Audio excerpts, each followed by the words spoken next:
Selamat sore para pemirsa dan pendengar dimanapun kalian berada. Kembali lagi bersama Dialog Pro 1 dari RRI Jayapura bersama Bank Indonesia Provinsi Papua. Di sini kembali lagi bersama saya Taka dalam program Chris on Air. Di sini kita akan bahas bukan sekedar viral, tapi harus jadi content creator berdampak di media sosial. Di sini aku udah kedatangan 2 content creator yang cukup viral di media sosial. Banyak banget audiensnya, tapi kayaknya banyak juga ya yang belum pernah nonton mereka berdua nih. Mungkin boleh kenalan dulu nih, siapa yang udah hadir di sini. Oke, dari saya duluan. Hi everyone, saya Michelle Horsley. Saat ini saya mengajar di Popo Courses sebagai English Trainer dan saya juga alumni Global Ugrad tahun 2023. Konten-konten saya di TikTok dan Instagram itu lebih kepada edukasi karena saya pertukaran mahasiswa ke Amerika waktu lalu, itu saya banyak mengambil konten-konten untuk mahasiswa yang pertukaran pelajar. Dan juga setelah kembali ke Papua, saya membuat banyak konten dengan beberapa mahasiswa saya dan juga beberapa siswa saya di sekolah. Tadi saya bilang mahasiswa karena saya sempat mengajar di Uncen juga, tapi hanya asistensi, saya bukan dosen, saya belum jadi dosen.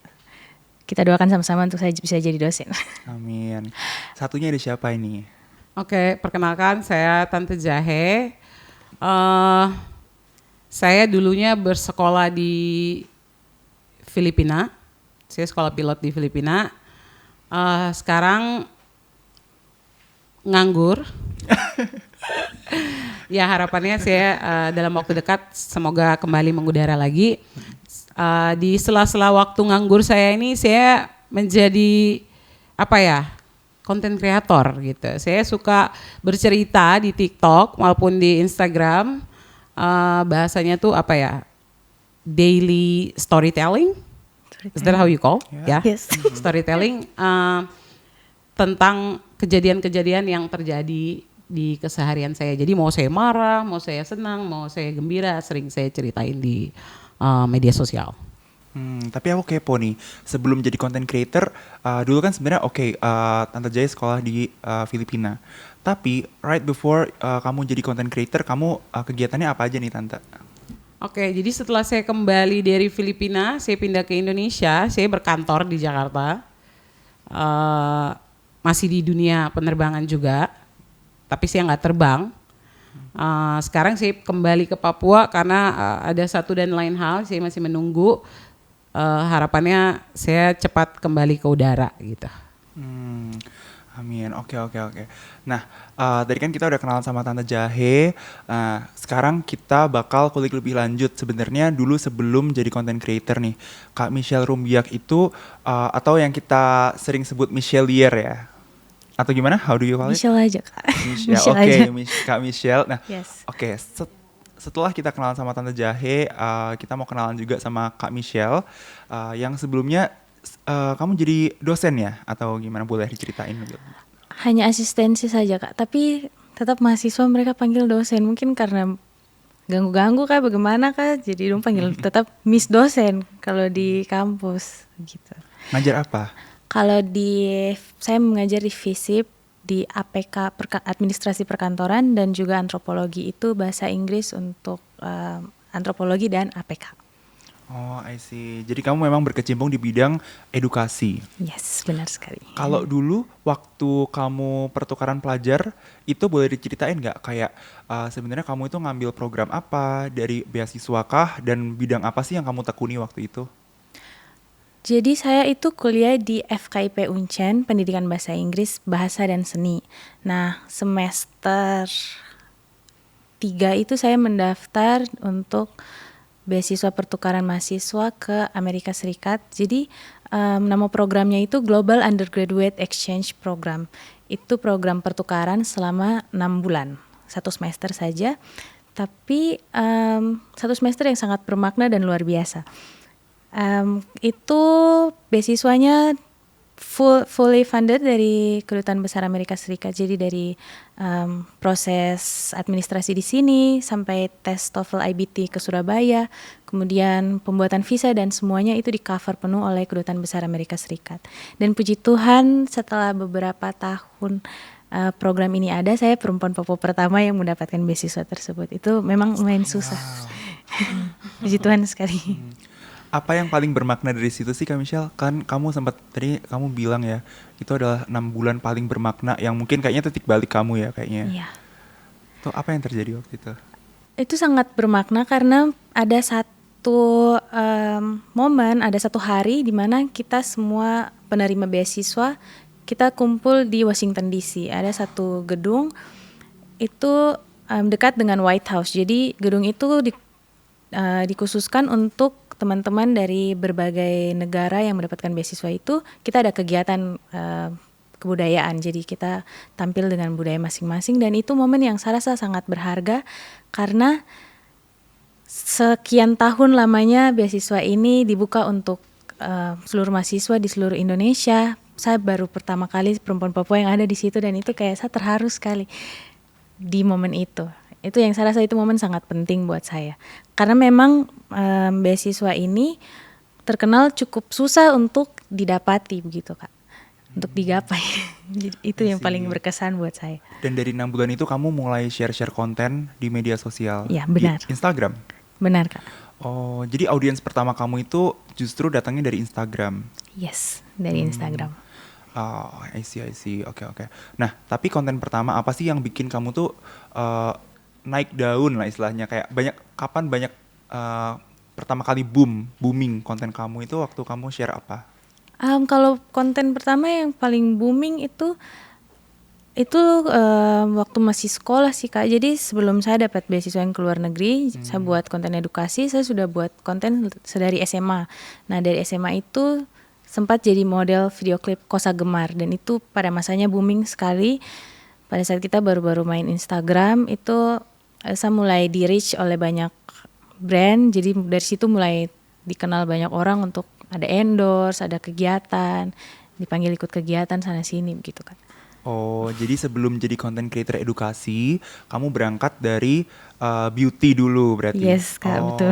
Oke. Terus kamu melebarkan sayap ya di Betul. edukasi karena kamu dapat exchange di Amerika selama 6 bulan dan kamu merasa kamu tergerak gitu ya.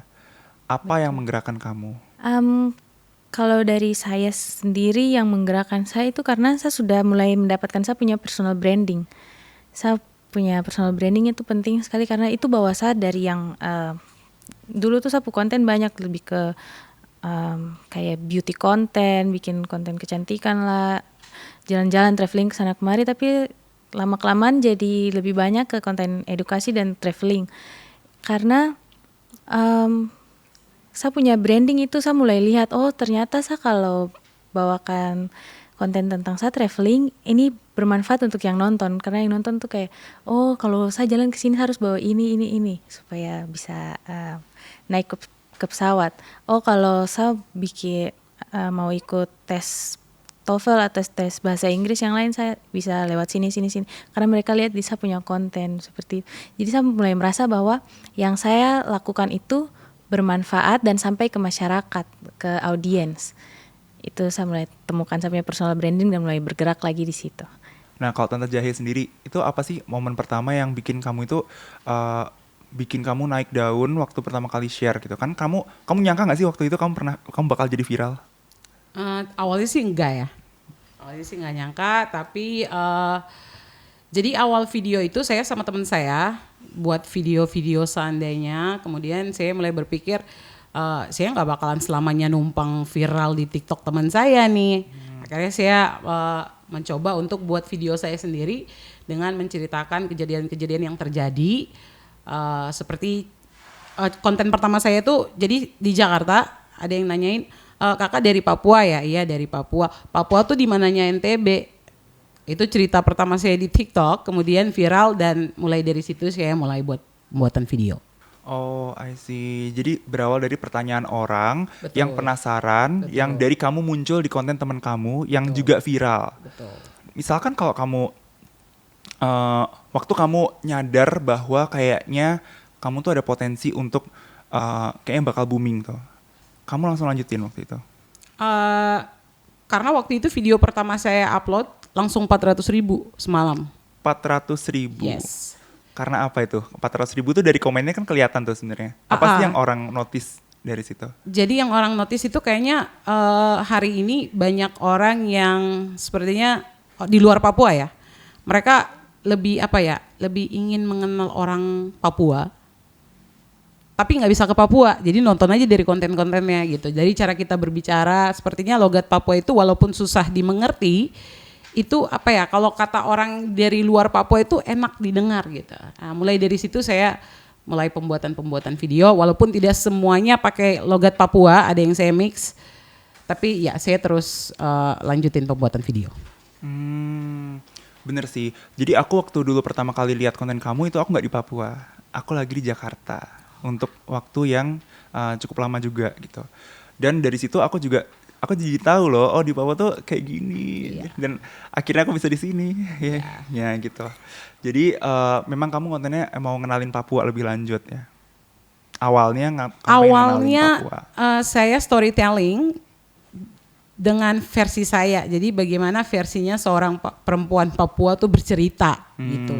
Tapi karena semakin kesini semakin viral dan banyak orang yang tidak mengerti, jadi dari situ saya mulai collapse. Ada yang saya pakai logat Papua tapi tidak menggunakan bahasa-bahasa yang susah sehingga gampang untuk dimengerti begitu.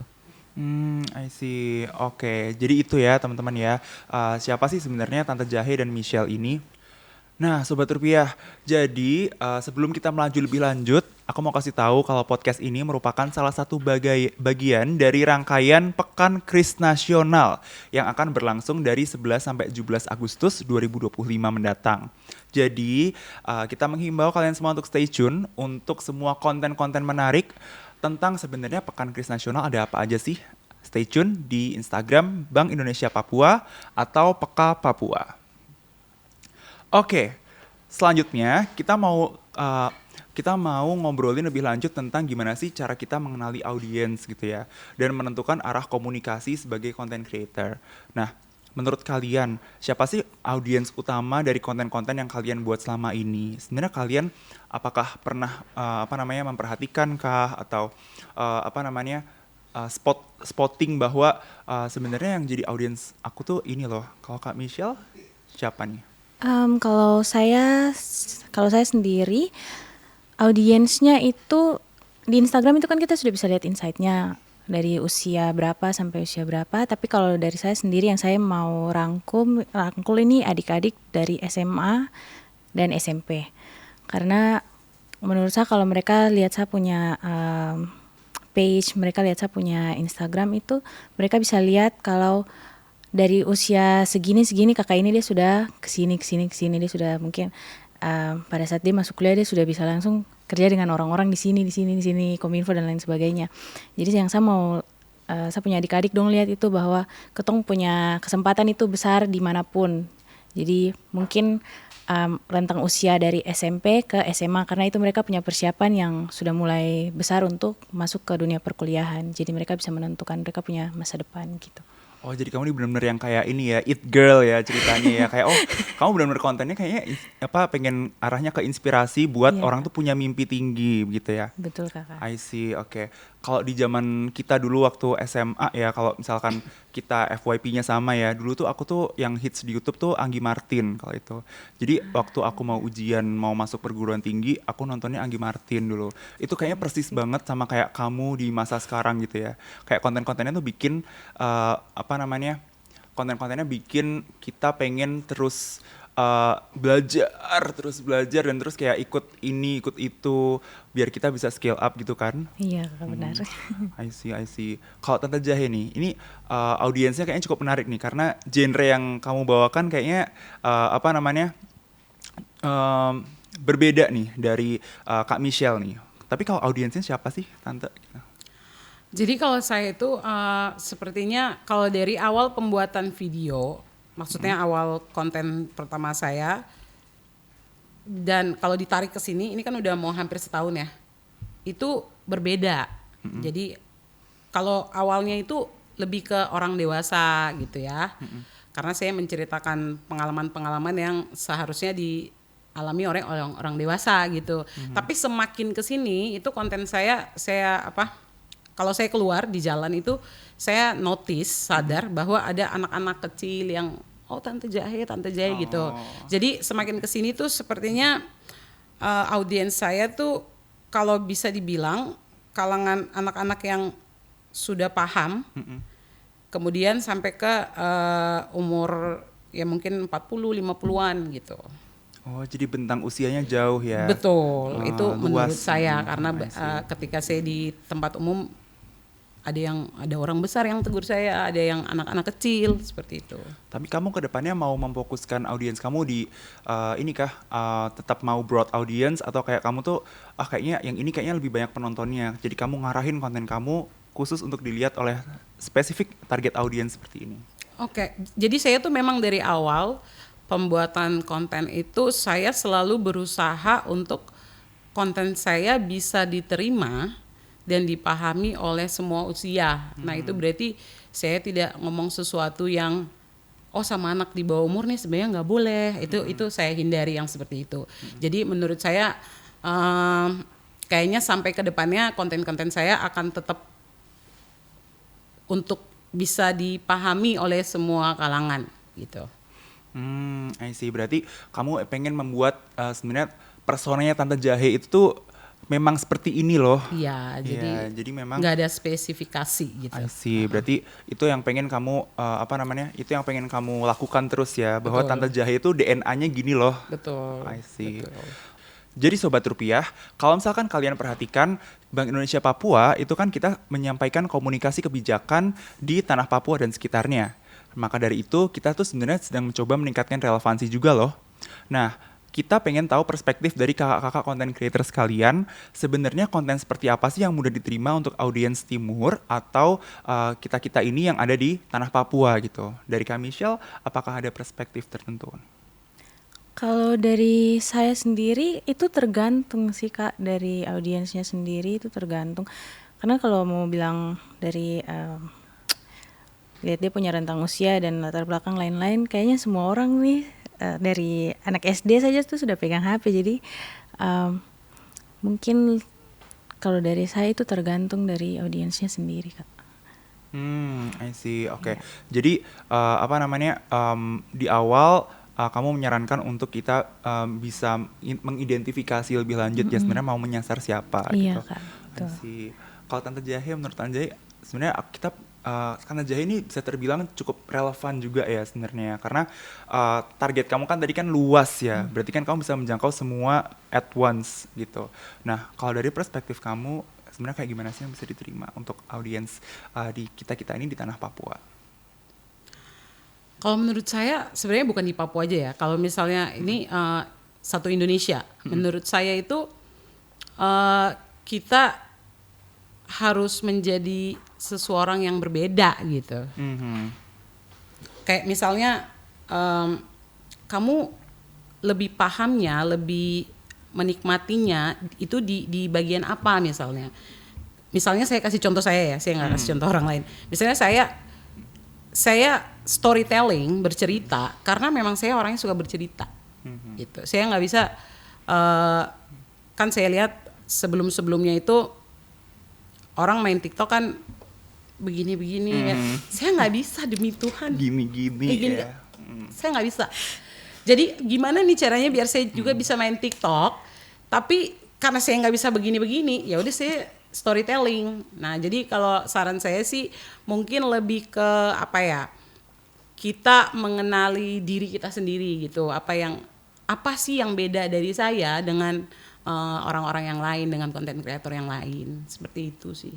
Jadi lebih ke sebenarnya kita tuh uniknya di mana sih gitu ya. Gitu. Terima kasih. Oke.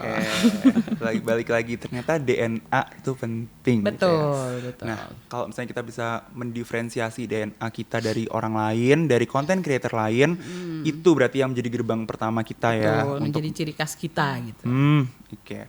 I see. Nah, sebenarnya kita dari Bank Indonesia Provinsi Papua, kan kita kan sedang juga memperpanjang jangkauan kita nih ke tanah Papua tercinta ini, karena kedepannya kita tuh sejahtera bersama, kita semua itu ekonominya stabil bersama dan semua merata. That's why kita bikin perpanjangan jangkauan lewat figur-figur lokal di sini. Dan kita juga sedang menyelenggarakan program Chrisfluencer. Nah, di situ kita juga ngelombain content creator wannabe sampai content creator yang beneran content creator kayak kakak ini semua. Kita lombakan semua untuk mengedukasi tentang kris dan pelindungan konsumen dengan gayanya masing-masing. Dan kita kemarin udah sampai 2 season gitu. Gitu.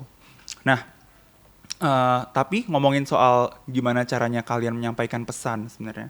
Itu lebih mudah mana sih jadi content creator yang berbobot berat atau yang ringan-ringan komedi-komedi atau misalnya kayak ya ngomongin hal-hal sehari-hari gitu.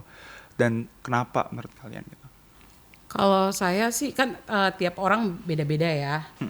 Cuman kalau saya tuh lebih gampang menerima pesan itu ketika bahasanya nggak terlalu tinggi. Saya kalau bahasanya terlalu tinggi saya nggak bisa. I see. Gitu. Jadi mungkin kalau menurut saya sih lebih ke individu, ke masing-masing gitu. Seperti itu. Nah, kalau misalnya Kak Michelle nih, itu kalau menurut kamu lebih gampang jadi yang kayak gimana nih? Kalau selama kamu sudah berkiprah jadi content creator? Kalau dari saya sendiri tidak ada yang lebih gampang atau tidak ada yang lebih susah karena kita sebagai content creator kita buat konten dari mulai kita take video, kita editing itu dari awal kita sudah punya maksud dan tujuan. Jadi nanti di akhirnya pada saat video tayang kita punya maksud tersendiri untuk bagaimana audiens itu mereka mau terima. Intinya itu kita punya pesan ke masyarakat, ke audiens yang menonton kita punya video. Jadi baik itu mungkin komedi atau edukasi, semuanya itu ada dia punya tantangan masing-masing dan tergantung dari konten kreator tersebut dia bawakannya bagaimana. Oke, berarti tentuin tujuan gitu ya Iya. Kak ya. Oke, menarik sih. Sebenarnya itu insight yang bagus banget ya. Bahwa kita kalau misalnya mau bikin konten, kita harus tahu end goals-nya kita mau bikin awareness kah, atau kita mau bikin diskusi kah, atau kita mau bikin apa nih, kita lagi ngomunikasikan tentang apa sebenarnya. I see. Nah, tapi kalau menurut kalian nih, kalau misalkan kalian jadi Bank Indonesia, gimana sih cara kalian mau menyampaikan konten kris sama pelindungan konsumen ala masing-masing? Bagaimana kalian bakal menyampaikan itu ke publik? Kalau dari saya pastinya itu tidak langsung saya masuk ke intinya, tapi kayak ada hook dulu. Kalau di sosmed itu kita bilang kayak ada hook dulu, ada dia punya ada sesuatu yang kita tampilkan untuk supaya itu menarik, bagaimana audiens kita itu mau tahu tentang apa yang nanti kita akan kasih tahu atau apa yang akan ketong bawakan nanti. Tujuannya tuh apa. Jadi kalau dari saya mungkin dari Bank Indonesia bisa memunculkan yang tipis-tipis dulu baru nanti masuk ke dia punya poin inti. Karena kalau biasanya masuk ke yang intinya itu nanti kadang orang tuh kayak skip gitu. Dan yang saya lihat kemarin Bank Indonesia bikin yang untuk influencer nanti di Biak itu keren sekali, itu kayak tipis-tipis dulu baru nanti ketong mengarah ke yang dia punya inti nanti di akhir pada saat influencer mereka sudah selesai bikin konten di Biak nanti baru dari Bank Indonesia punya tujuan akhir itu nanti. Kalau kakak sendiri gimana? Oke, jadi kalau dari saya sekali lagi saya selalu mencontohkan diri saya.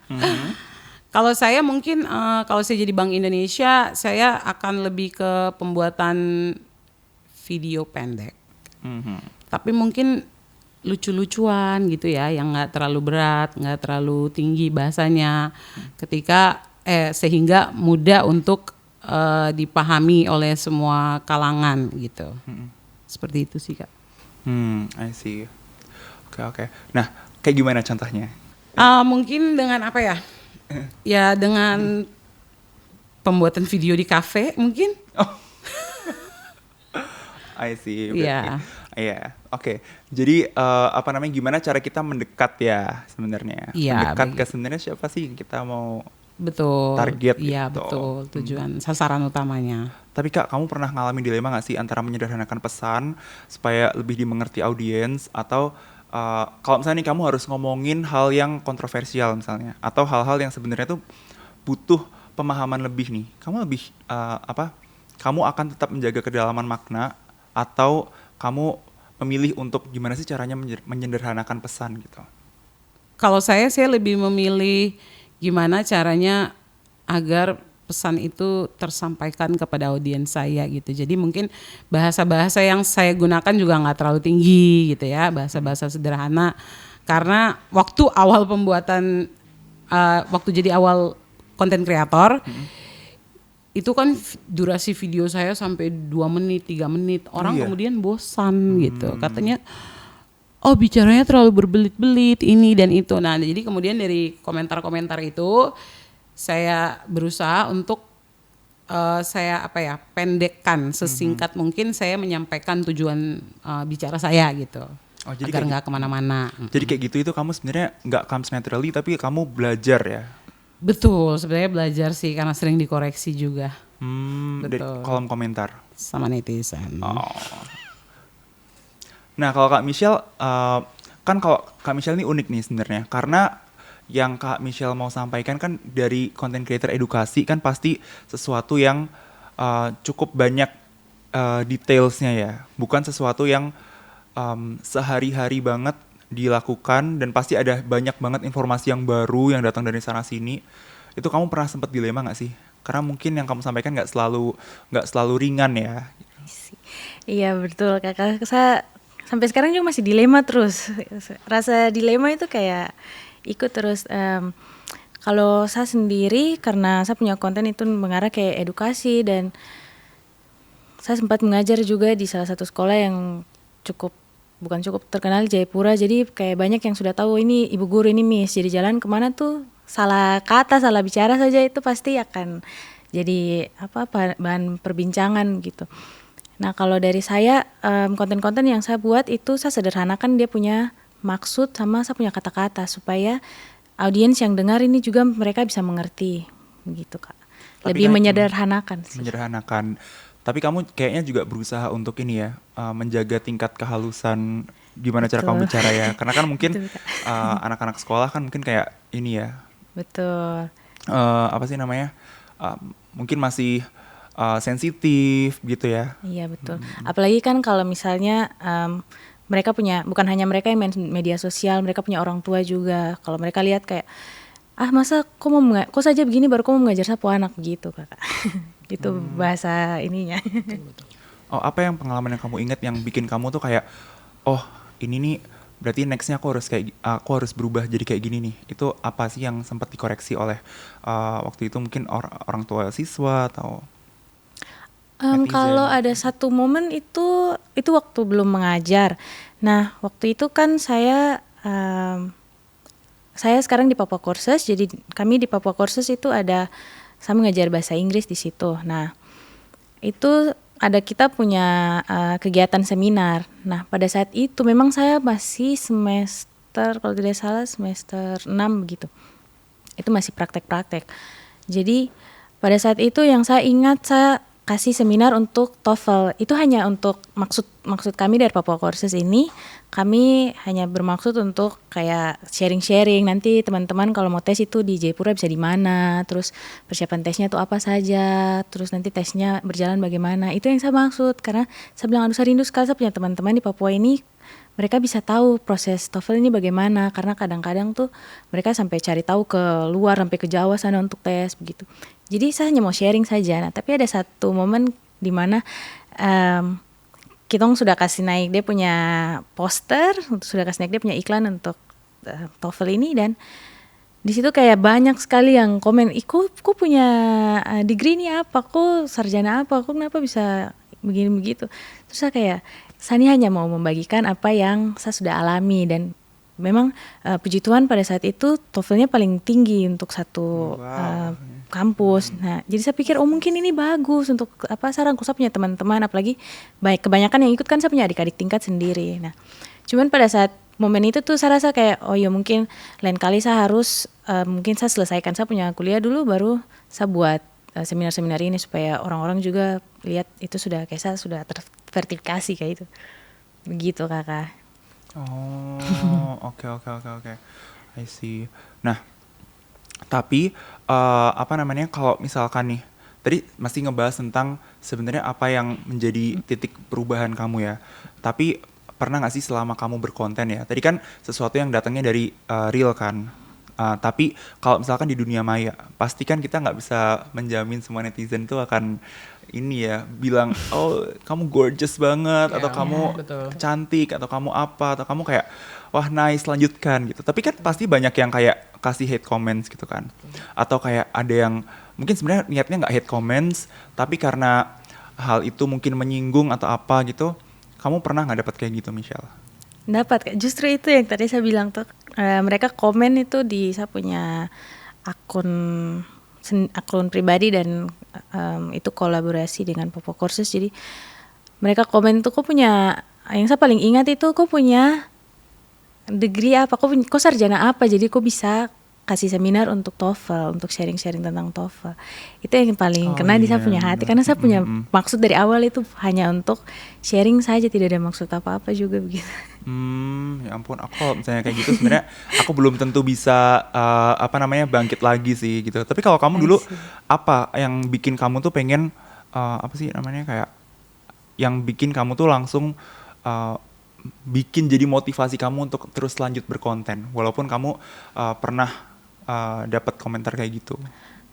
Kalau dari pengalaman yang tadi itu, saya tetap lanjutkan seminarnya karena faktanya banyak kita punya teman-teman di Papua yang masih memang membutuhkan bimbingan untuk mengerjakan TOEFL, baik itu ITP yang pakai kertas atau mungkin IBT yang pakai komputer, karena ya kita teman-teman ini masih banyak sekali yang membutuhkan edukasi-edukasi begitu, meskipun mungkin yang saya bagikan cuma sedikit saja, tapi maksudnya di mana lagi begitu, Kak?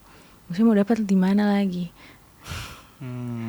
Oke, jadi itu benar-benar yang ngedorong kamu untuk ini ya apa namanya itu benar-benar jadi sesuatu yang ngedorong kamu untuk ya untuk terus kasih makna ya ke Betul, Kakak. apa yang kamu sebarkan di Papua Courses lah, di platform-platform edukasi lainnya Betul. gitu-gitu. Karena yang saya lihat itu, saya punya audiens, saya punya teman-teman dari Papua ini, mereka memang membutuhkan edukasi tersebut. Jadi kalau untuk head comment mungkin sabar dulu KP, yang lebih penting dulu. Tapi bagusnya head comment itu dia bisa bangun kita punya kepercayaan diri, kita punya personal branding juga semakin kuat dengan head comment. Jadi itu ngebentuk kamu banget ya. Betul. Nah, kalau Tante Jahe, kalau kamu kan konten komedi ya kebanyakan ya. Maksudnya kan aku juga pasti kalau lihat konten-konten kamu di TikTok sebenarnya aku juga ketawa gitu. Tapi mungkin ada yang kadang tuh kalau konten komedi ada yang nganggap dia tuh lucu, ada yang nganggap nggak lucu gitu. Kamu pernah nggak sih dibilang kayak ngapain sih kamu melucukan hal ini, atau kayak pendapat kamu ini nggak valid atau apa gitu? Kalau dibilang nggak lucu sih sejauh ini belum pernah. Berarti Jadi lucu. tertes ya. Tapi Teruji. kalau dihujat itu sudah sering dan sudah sangat banyak. Salah satunya kemarin waktu Festival Cendrawasih yang diadakan oleh Bank Indonesia, itu klipnya jadi kemana-mana ya, jadi FYP di TikTok. Terus kemudian banyak orang yang sebenarnya mengerti apa yang saya maksudkan, tapi juga tidak sedikit yang tidak paham dengan apa yang saya bilang. Jadi ada bahasa-bahasa seperti, kok tuh sudah dapat tipu dari laki-laki baru kok mau bicara apa? That's not the point, tapi ya seperti itu. Jadi adalah. Kalau yang bilang nggak lucu sih nggak ada. Cuman kalau komentar yang kesana kemari itu tidak sedikit. Iya, tapi kadang tuh kalau misalnya kita ngelempar konten di media sosial tuh kadang nggak semua orang pasti nangkap apa yang kita maksud ya. Betul. Dan nggak semua orang suka dengan kita, dan itu harus diterima, nggak bisa nggak diterima gitu. Kenapa gitu? Padahal kan maksudnya kan kayak mungkin kita niatnya baik ya, kita mau menjangkau semuanya. Tapi kalau ada orang yang nggak menolak dijangkau sama kita, itu Kalau menurut saya tuh, saya selalu beranggapannya begini, artis-artis besar ya nih, kita misalnya dan kawan-kawan itu aja punya haters. Saya Tante Jahe ini siapa gitu. Jadi kalau haters itu pasti ada. Cuman bagaimana kita menanggapi hate comments itu yang penting sih. Apakah itu dijadikan sebagai jadi saya nggak mau buat konten lagi, ataukah itu dijadikan sebagai jadi kedepannya saya harus seperti ini dan seterusnya begitu. I see. Nah, misalkan kalau ternyata satu dunia, satu Papua atau mungkin satu Indonesia nge-hate comments kamu karena sesuatu yang nggak kamu lakukan secara sengaja gitu. Apa yang akan kamu lakukan di posisi itu?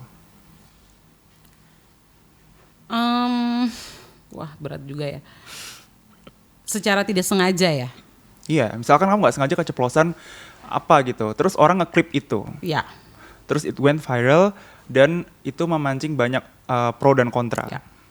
Pasti itu akan dialami oleh superstar ya. Ya betul. Kamu udah siap belum?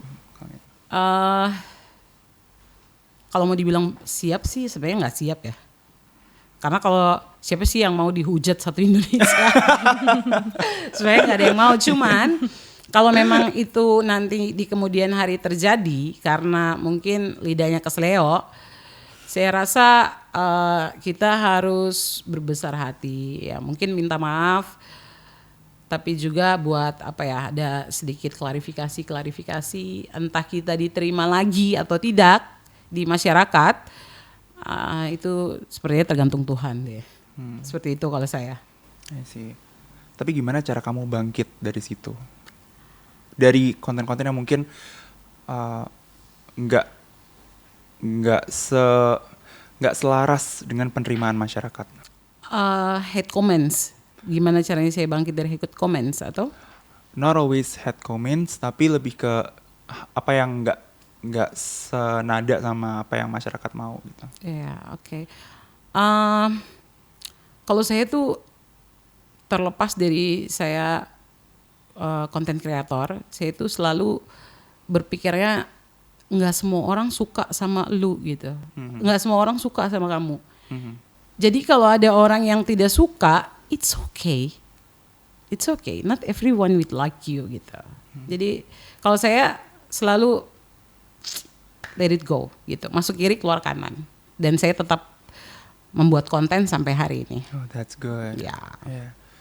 That's what it takes ya untuk jadi super mega bintang gitu ya, di tahun depan. Amin. Nah, aku penasaran dari perspektif kamu nih, Kak Michelle. Nah, kalau dari Kak Michelle nih, mungkin mungkin kalau untuk edukasi ya, kamu punya visi apa sih dan mimpi apa yang menurut kamu tuh besar untuk dunia edukasi di tanah Papua? Dan apa mimpi besar kamu sebagai seorang content creator besok mau jadi kayak gimana? Kalau dari saya, untuk saya punya misi sudah berjalan sedikit-sedikit. Nah, yang saya ingin bukan tekankan, maksudnya saya mau mention untuk saya punya adik-adik di luar sana. Saya buat konten ini untuk menjadi contoh buat mereka. Karena kalau kita lihat budaya Papua sendiri, konten kayak yang mohon maaf mungkin kayak kurang penting begitu, itu jauh lebih banyak dan jauh lebih berpengaruh daripada konten-konten yang kayak ketong sharing, ketong punya kegiatan yang mungkin isu lingkungan atau ketong punya kegiatan belajar di luar, macam ketong belajar di alam gitu.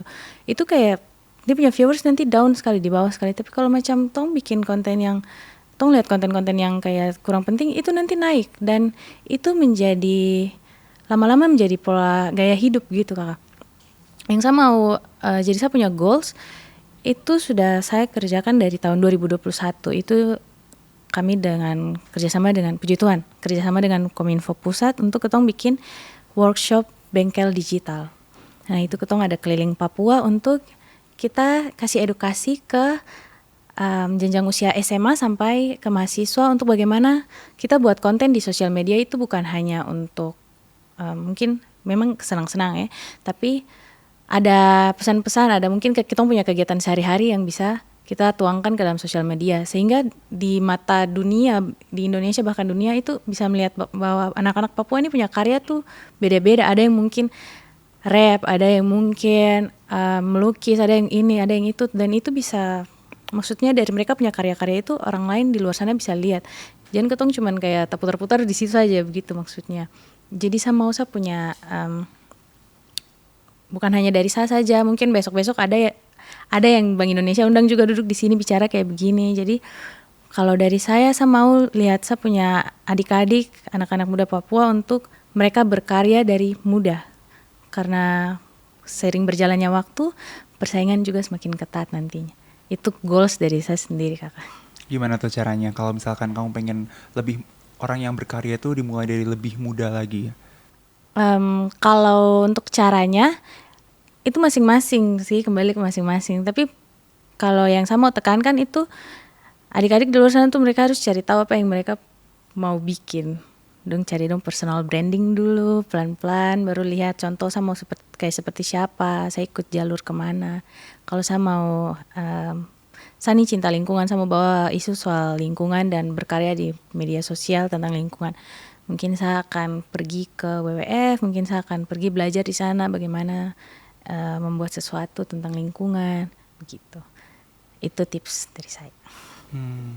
Kalau Mimi Tante Jahe, aku penasaran sama apa yang kamu mimpikan di tanah Papua ini dan apa mimpi kamu buat diri kamu sendiri, Kak? Kalau misalkan kamu mau jadi content creator yang kayak gimana ke depannya? Kalau mimpi untuk diri sendiri tuh sebenarnya apa ya? Ya siapa sih yang nggak mau jadi mega bintang gitu ya?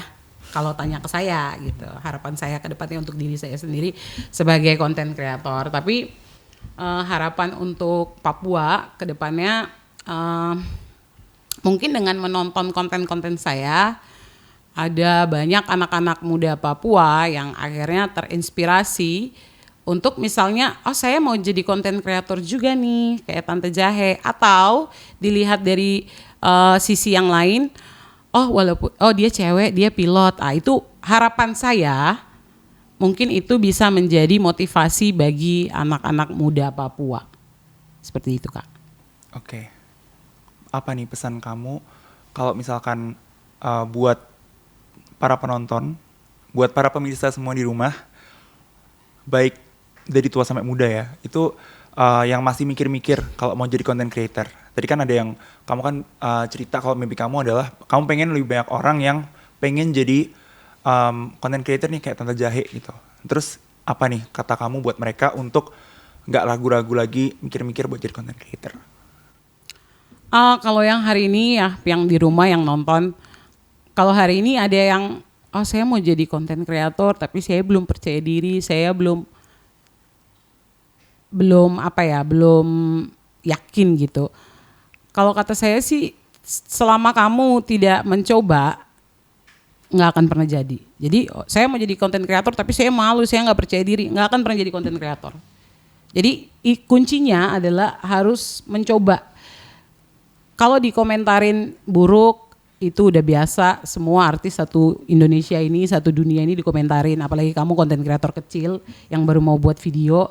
Jadi kalau pesan-pesan dari saya sih harus mencoba, begitu Kak.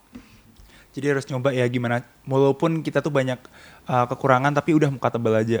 Muka tebal aja, kita tahu saya lebih ke sini nih, misalnya saya lebih ke storytelling, atau saya bisanya hanya masak-masak, ya udah video masak-masaknya di videoin, atau saya lebih bisa bersih-bersih rumahnya di videoin, itu banyak yang nonton loh.